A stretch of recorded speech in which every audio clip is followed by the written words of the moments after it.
welcome to Tomorrow's People, the podcast brought to you by Personio and me, Perry Timms. Everything starts with people. And the people we have on this podcast are from a diverse range of experiences and have a different perspective on the world of work, people, learning, and HR. And it's my pleasure to introduce to you somebody who I saw talking about an incredible concept of frugal innovation a few years ago. And I followed this guy's work for some time. Jaideep Prabhu, the Nehru Professor of Indian Business at Cambridge Judge Business School, amongst many other things. Delighted to have you join me. Thank you, Perry. It's my pleasure to be joining you. Thank you for inviting me. So Jaideep, for those who haven't come across you and your work like I have, we'd all love to know the story of how you got here. So please let us know about your story. Absolutely, Perry. So I grew up in India, where I studied engineering as an undergraduate, and I lived in various parts of the country in small and large towns. I then went to the US and switched from engineering to business. I got a PhD in marketing from the University of Southern California in LA. I taught at UCLA, then moved to Europe, taught in the Netherlands before moving to Cambridge, and I've been in the UK since. That's now a long time, 1999. I've spent my career in academia, teaching and researching. My area of focus is innovation.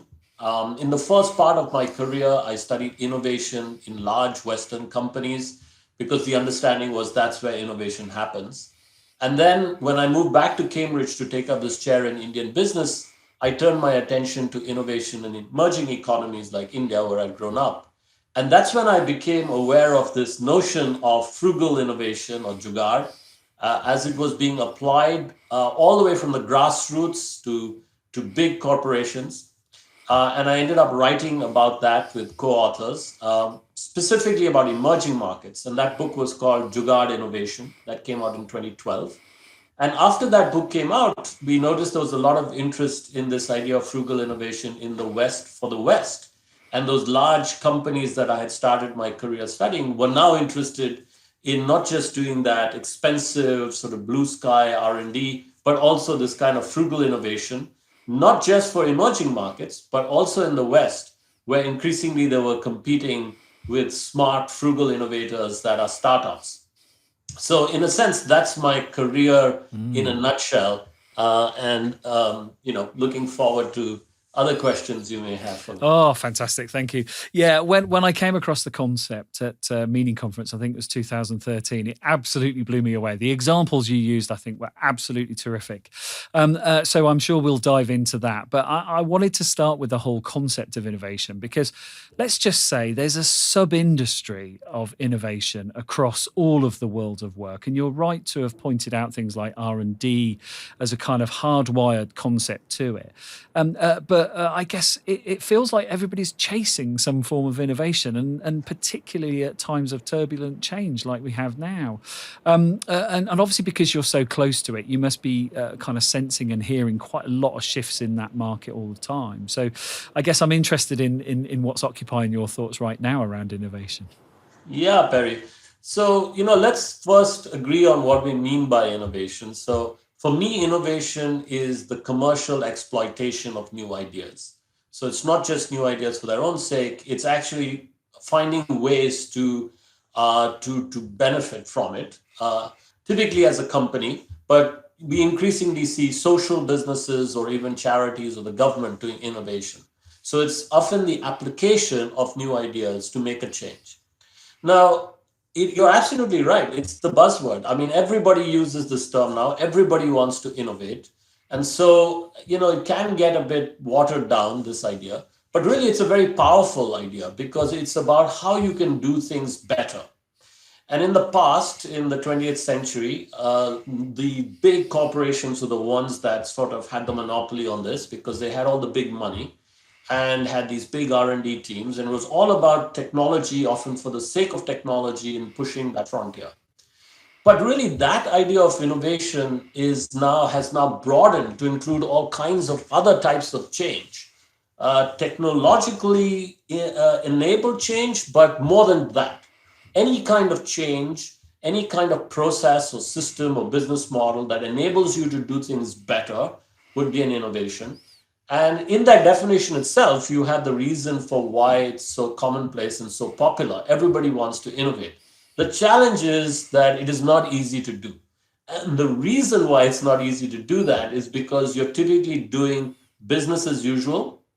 You've got your current customers, your current customer products, services, your current competitors, but innovation requires you to do something different, something which is often requires a different set of skills, capabilities, technologies, and that's really hard to do. It's hard to do business as usual alongside business as unusual or innovation. I love that phrase, business as unusual. I guess it would be nice to see people and catch them talking about that a little bit more.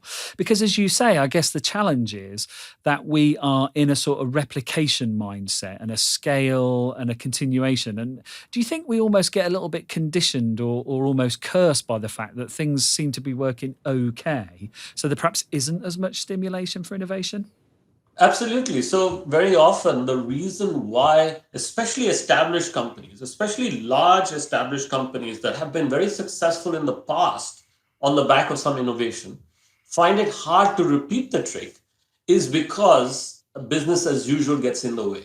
And there are a whole set of processes, structures, mindsets, attitudes, practices that are dedicated to doing business as usual, and then to disrupt those, to try and do something different in order to serve a new idea and commercially exploit the new idea is quite difficult to do.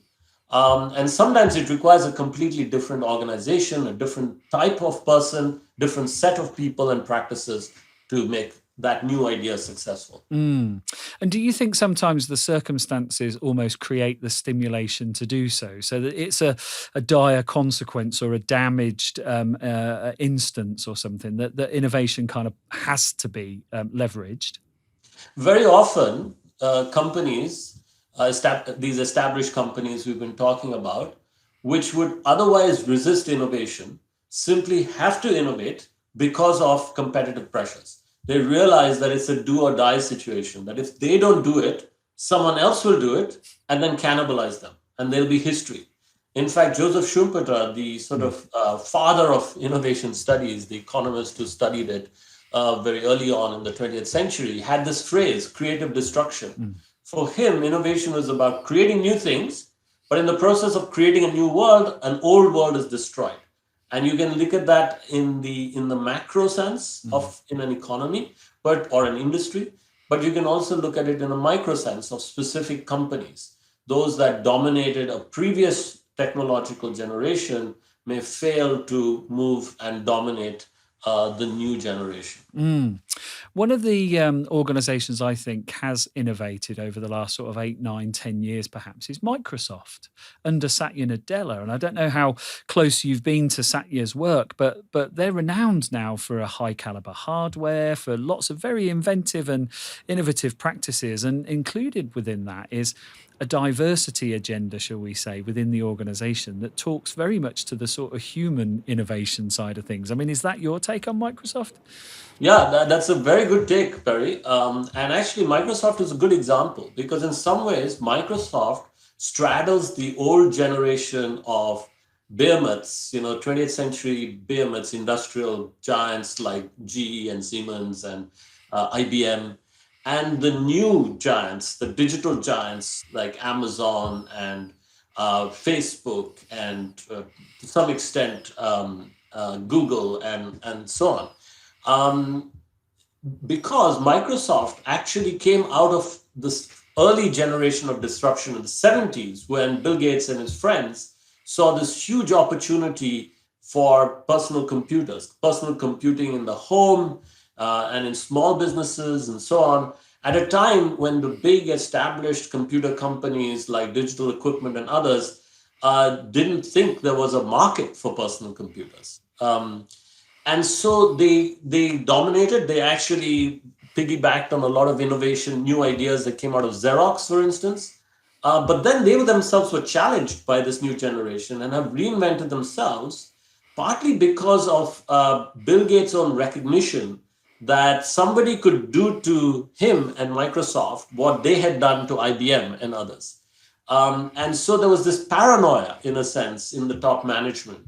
Bill Gates, when he was CEO, would go away, once every 6 months for a week and shut himself in a cabin in the mountains and read for 18 hours a day. And then he'd have this idea about the next big thing, and he'd come down like Moses from the mountain and sort of write a memo to top people in his company. And that's carried on under, I think, Satya Nadella. But I think Nadella has added something quite interesting that you've pointed out from an HR perspective. Because it's not just that they've reinvented themselves technologically and seen technological opportunities. I think they've reinvented themselves from a people perspective. This idea of diversity that you mentioned. I think Nadella, in his own personal history, has appreciated the value of cognitive diversity and so on. And I think they brought that into the workplace in a very creative way. And that's made them a very 21st century tech company, where understanding your employees' motivations and actually creating a happy place for them to create, while, of course, they're hard-nosed business people and technologists. I think Google has done that very well too. So quite a few technology companies have understood that innovation is a creative activity and that it requires diversity and it requires a workplace that's fun as well as being hard-nosed.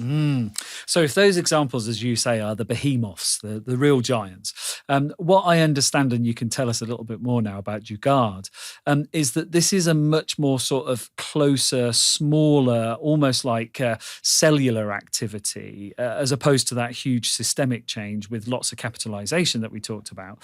So for the benefit of those that don't know, and to refer back to your book from 2012 and my experience, it'd be lovely to hear more about Jugaad and perhaps even some examples where you've seen Jugaad really, really take hold over the last few years. That would be lovely. That's a lovely way of characterizing it, Perry. Your idea of Jugaad being more cellular, in contrast to this kind of industrial approach that you see in the behemoths. And in fact, that's how I first came across. I mean, I'd grown up in India, of course, as I said, and in India, this term was used frequently to describe what somebody might do in their personal lives. A housewife might do at home in the kitchen as a way to make do. Or a farmer might, often a poor farmer who doesn't have many resources and still has to make do. And in fact, some of the first jugaads came out of farmers in the Punjab, farmers who would cobble together various resources they had to hand to create these hybrid vehicles that were part tractor, part transportation, for people and their goods to markets and so on. And you can see them online if you just Google Jugaad. You see these very colorful looking vehicles, but idiosyncratic. So they're really, that's the notion that someone with minimal resources, but a lot of ingenuity, when faced with serious constraints, but needs to solve a problem very urgently, can use their ingenuity and the resources to hand to cut and paste the components and come up with a solution. Now, that often stays at that level, at the very informal level. But increasingly, organizations, small and large, have tried to apply that principle initially in emerging markets as a way to do more with less. But now, increasingly in the West as well, where we see things like the lean startup and so on. And so I think it's very much, you're right. It's a very cellular approach where small teams can potentially do things faster, better, cheaper. And that has gone from the grassroots now to the big corporations, the behemoths, who themselves are realizing the power of doing that, while they also continue to do that old industrial structure type of innovation. I once remember somebody talking to me about the research and development technique at Toyota, and how they would deliberately create constraints to force creativity. And it does feel like this is where you don't have to create them. They just are there. The constraints are such that you don't have a budget, you don't have lots of time, and you've got a challenge that you have to really, really think about. So do you think there's a very deeply analytical process within Jugaad, as well as a creative sort of both destruction and reconstruction, as you said? Yes, I think, many people adopt or learn how to do Jugaad because they have no options. Hmm. They have no alternatives. So a lot of people, especially in emerging markets, but not only, you can imagine a startup with very limited resources in the West having to do it too. You have you don't have resources, so you have to think. And you have to look at what you have and use those things as substitutes for things you don't have. Now, so that's the organic approach where you have no alternative and you have to do it that way. But there can be circumstances where you create that artificially. You create that, through an analytical process to encourage your people to do it. And I remember some years ago when we were researching the Jugaad book, so this must be 2010 or so, talking to people in IBM in India, and IBM had very big operations in India at that point. They had big R&D labs and so on. And they said that they, tried to create these constraints by actually telling their teams, when the teams came to them, their R&D teams came to them with the budget, they would give them half the budget they asked for, including half the time they budgeted for that particular project.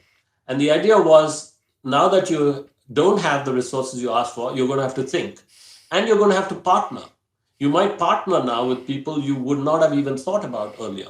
And that could lead to some very creative and interesting solutions. So, absolutely, this can be induced in an organization, but often it happens organically because of constraints. And I guess you made me think back to times where I had a background in the public sector, and therefore money was by nature not necessarily even restricted. It just wasn't there. And I think if we'd have known about Jugaad at the time, we probably would have taken some of those approaches. And I really like the link you made to the lean startup kind of principle, which is really about fast iterations and about very deliberate test and learn experiments. Is that a key part of Jugaad, that you have to sort of almost prototype very regularly with it? Completely and absolutely. You're spot on so many counts, Perry. So let's take the public sector point that you mentioned.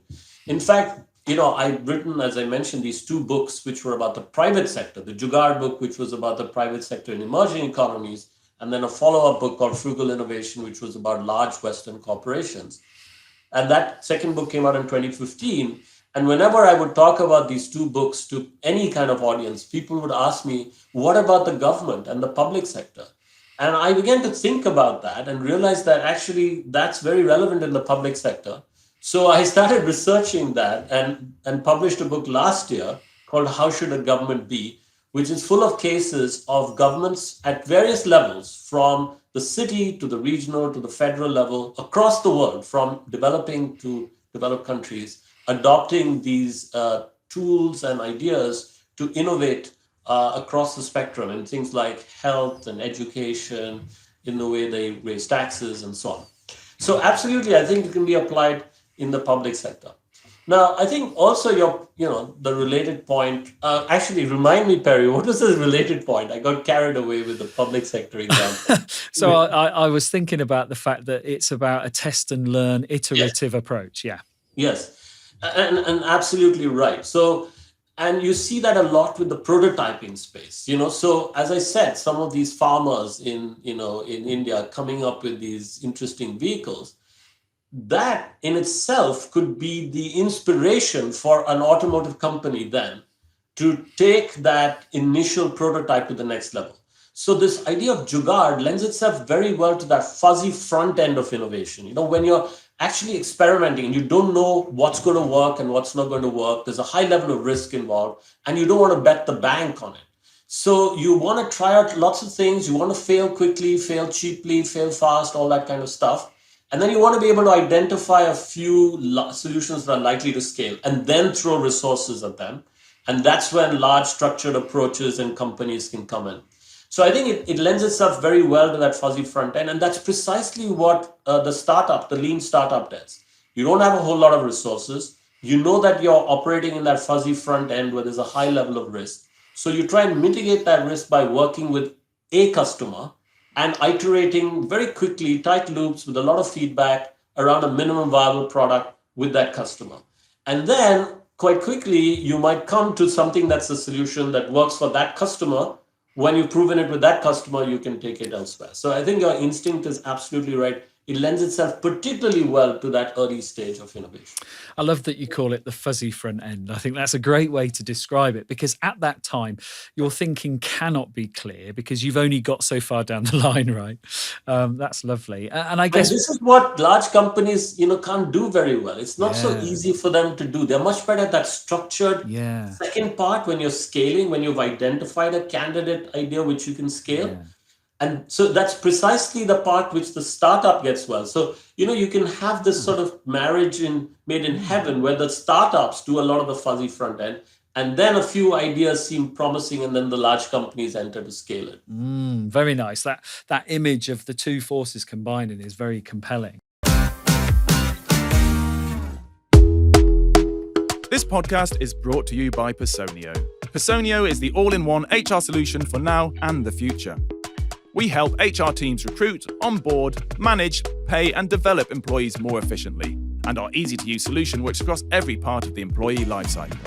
Automate your people processes and gain time back for more impactful work, like creating your people strategy. After all, everything starts with people. To find out what Personio can do for you and your business, head to personio.com. That's Personio.com.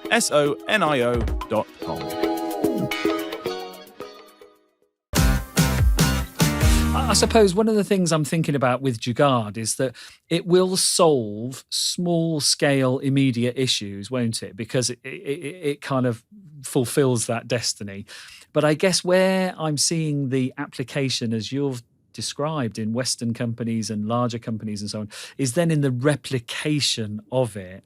And I remember the example that you used on stage, which I've quoted you so many times, I can't even begin to count them, of incubators looking after premature babies, and how the Jugaad principle said, well, what's the need for the incubator? Is it oxygenation? And in the most cases, no, it was body temperature, wasn't it? So the Jugaad principle produced a heated, like sleeping bag, baby size, right? That's Absolutely. yeah, Absolutely. And so that's a very good example, actually, where four students, so this goes back to your cellular, approach. That baby warmer that you were talking about came from four students at Stanford wow, who had taken a course which was designed for extreme affordability. And where the challenge was to come up with a solution that was 1/100th the cost of the existing solution. So they looked at incubators, and incubators can be extremely expensive, $25,000, which puts them beyond the reach of most people in the world, especially in rural clinics in Africa and Asia.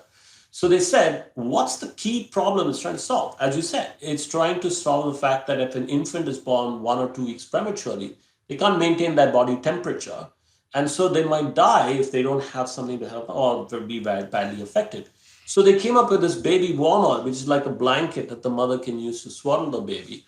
And of course, there's some technology in it which will keep temperature fixed. But that is 1/100th of the cost of the incubator. yeah. And then they went on to commercialize it, but again, with the help of GE Healthcare, because they did the fuzzy front end, the students, when they formed their startup, but then they didn't have the sales force to scale it. But GE had the sales force. So that's a very good example for that reason as well. Yeah, it's that beautiful combination, like you say, of the entrepreneurial change maker mindset and the replicable reach of larger enterprises. Brilliant. So I guess I'm thinking about the world that a lot of people who are listening to this podcast will be in, which is HR and learning and culture and team leadership and so on. If they're thinking, how do I get Jugaad into my team or my function, do you have a kind of playbook that you help people with early steps? So both the books, the Jugaad book, which was very much about emerging markets, and the Frugal Innovation book, which was about the West, are really like playbooks. Okay. They're both structured around 6 principles that we identified from the cases we studied.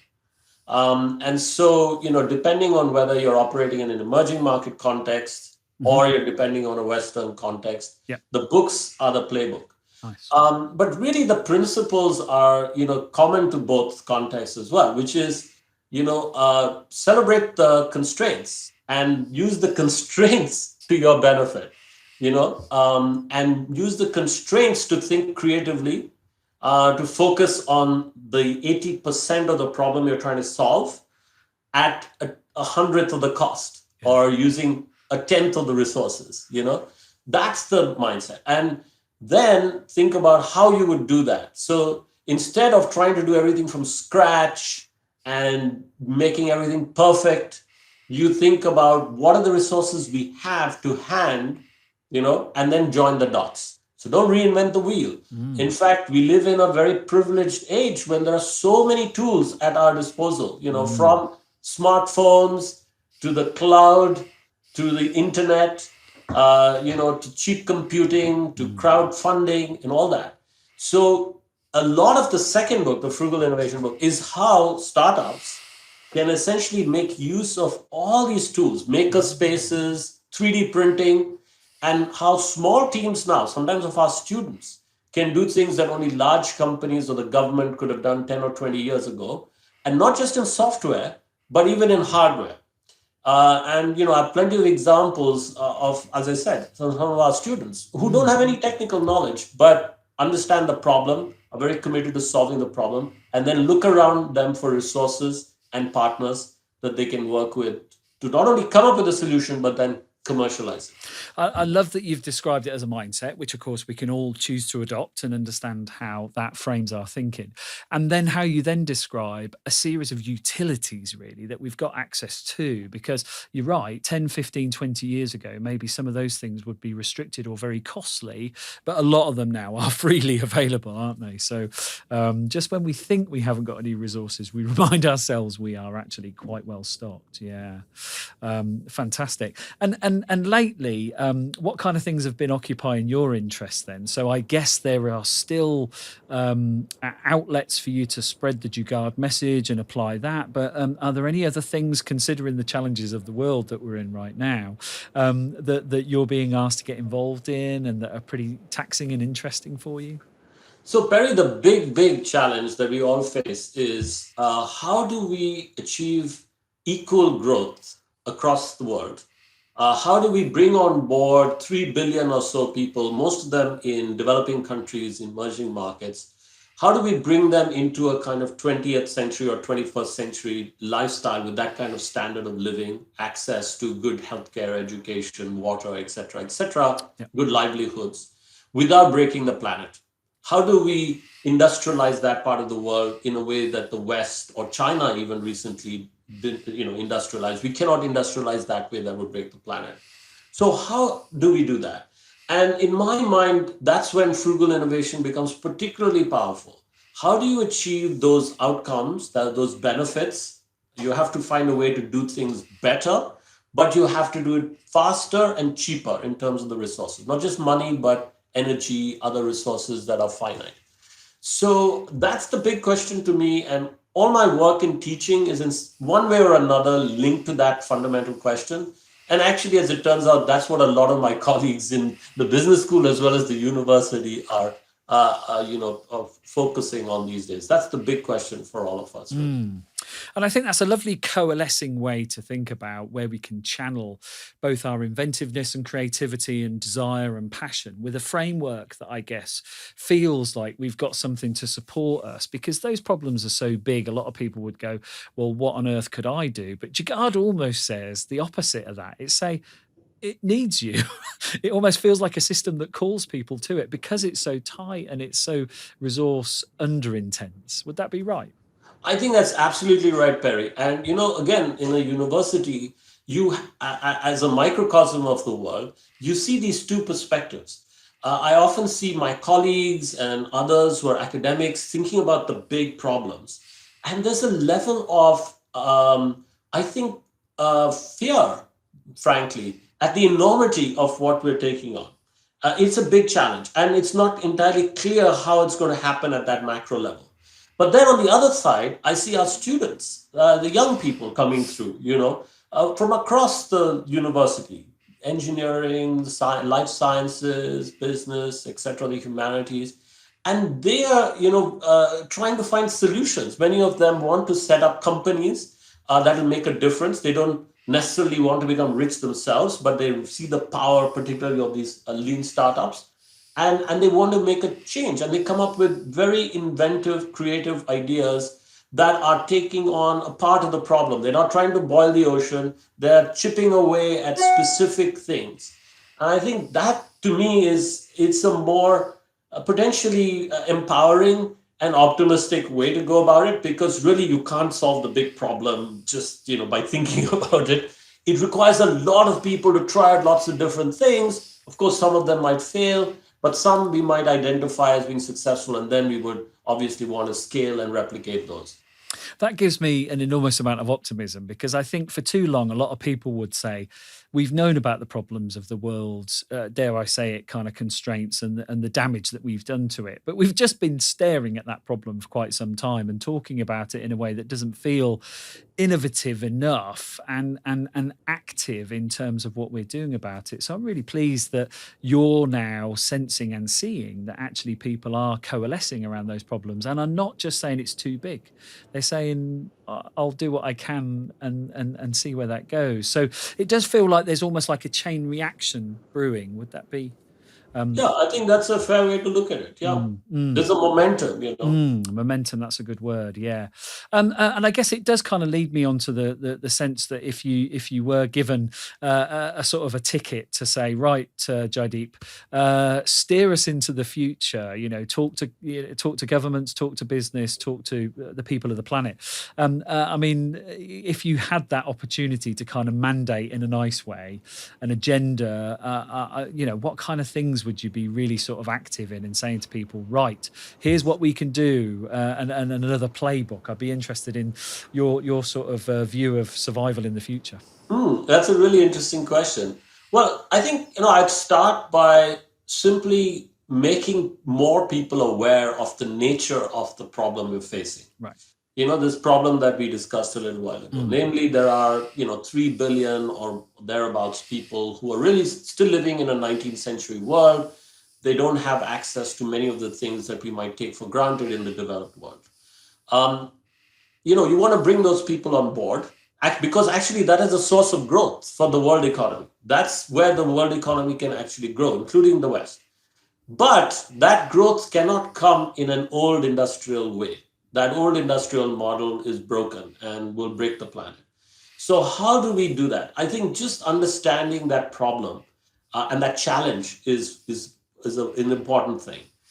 And then the next thing is to appreciate how this kind of frugal innovation that we've been talking about can be one way to do that, quite an important way to do it, because almost by definition, you're trying to deliver value, makes things better, but with less resource. You're trying to do things either faster or cheaper and so forth. So to understand that we need that kind of innovation, we need those kinds of solutions. And then finally, to really understand that that's within our reach of many of us. As I said, many of our students can do that. Young people seem to be doing that. And not just in the West, not just in places like Cambridge. I see this in smaller towns in countries like India or in Africa. That is within the reach of small groups of people wanting to make a difference. Now, they can't do that on their own. I think, as I said, that particular approach is very good for the fuzzy front end. But at some point, you need larger organizations, corporations, the government, or transnational organizations to take those very clever local solutions and replicate them and scale them. So I think that's the third thing, is to try and make these partnerships happen between the large and the small, the global and the local, so that these clever ideas, these ingenious solutions can be shared globally. I think you've just given us a brilliant reason to start talking a little bit more actively about the connections we can make in different ways, so that we don't feel like we have to conjure up the solutions ourselves. We can create an adjacent opportunity, I guess, for people to help solve them for us. So that gives me an enormous amount of hope, I think, in the fact that we are clearly in a position where we can create a hive mind, but it isn't just being about cleverness, it's being very frugal as well within that. Super. Thank you, Jaideep. Is there anything I haven't asked yet that you would like to share with us? I think it's been pretty comprehensive, Perry. You did have a question about HR and learning and organizational design. I've spent quite a bit of my career. In fact, in a way, you could say that The one question that I have stuck with throughout my career is how you create an organization that's constantly innovating while it's doing its business as usual. And in my mind, that's very linked to culture, which is very linked to HR and people. I think that to me is something that's key.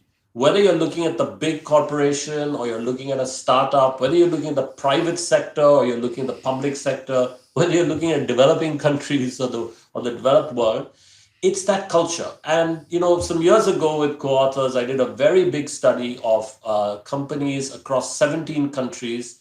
We looked at large and small companies, and we did this very extensive survey and also collected some additional secondary data both on companies and the countries to really explore this question of culture. What makes companies that are innovative again and again innovative?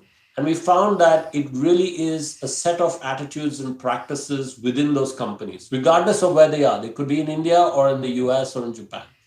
And it's really 6 things. 3 attitudes, which is about focus on the future, being willing to cannibalize your current successes, and taking some calculated risks to do so. Those are the 3 attitudes. And then the 3 practices were having innovation champions throughout your organization, not just at the top, managing incentives very well, so rewarding people who are successful, but also not necessarily punishing people who have tried experiments and are willing to experiment. So giving them a space to try and fail and learn. And then finally, having some level of internal competition if you were a large organization. So I think culture is key to innovation. I think that's where HR and people comes in. And if you can get that culture piece right, you can create an organization that won't just innovate once, won't just innovate twice, but will innovate again and again over an extended period of time. Wow. I think you've just given us the recipe to move away from innovation theatre, where it looks like we're innovating, but perhaps we're just talking to it a lot more, and performative, into actual, embedded, almost naturally occurring innovation. That feels like it's so within our grasp. I'm so glad you added that question that I totally forgot about when I got lost in the conversation, Jaideep. Oh, wow. I feel like innovation is about to burst out, and I don't know how yet. But thank you for giving me the sense of what this is all about again, and really seeing how we can unlock so much, can't we, in people through this kind of framework. Absolutely. It's a joyful activity. It's a creative activity. It can motivate people. I think that's another reason why it's an HR issue as well. Exactly that. So it sounds like your work is A, never done, but B, very stimulating. So thank you for sharing it with us so much today. And good luck with all of your future endeavours. Thank you very much, Jaideep Prabhu. Thank you, Perry.